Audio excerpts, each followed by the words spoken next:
Hello, everybody. My name is Zeynep Guven. Today, in our English class, we are going to be focusing on the topic of fishing. This is the spelling of fishing and the pronunciation. There is a lot of emphasis on the SH and the NG, the ng sound and the sh sound, fishing. It is the activity of catching fish. So words that we're going to come across today are verbs, which are action words, and nouns, which is a person, a place, or a thing.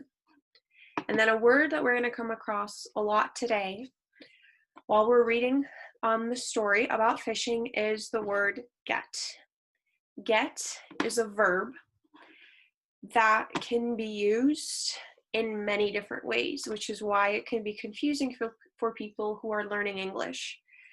And we're going to see many different ways that it's used today.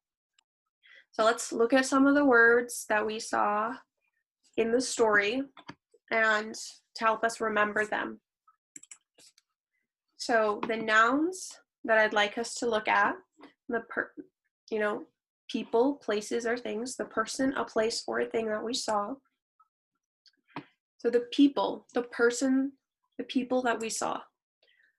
So this is a family. We saw a grandpa and a grandma.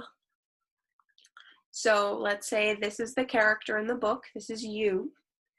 This is your grandpa. This is your grandma. This is your mom and your dad, which we didn't see in this book. But you can see the relationship, this family. You saw this in the book. Next, a place. We saw two places in this book. One is a home. So this is your home, where you live, where we live, where I live. And this is a lake. This is where they fish. Their little boat was right here. So things that we saw was a boat. That's a thing. A hook. We saw a hook. We saw a fishing pole.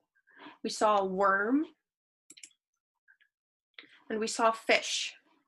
So you'll notice things can be living, alive, like a fish, or objects, like a hook, a boat, that aren't alive. So let's look at the verbs that we saw.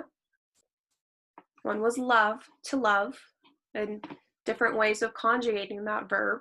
I love, you love, she loves, he loves, it loves, we love, they love. Look at how there's an S here. So grandpa loves, Zeynep loves. So there's different ways that you can conjugate, spell love when you're using different pronouns. So another word we saw, to bite. Remember, bite. Again, I bite, you bite, she bites, he bites, it bites, we bite, they bite. So again, there's that S. A lot of verbs in the English language have this S at the end when you're using them in certain ways. So another verb, two more. We saw to cook, and we saw to clean.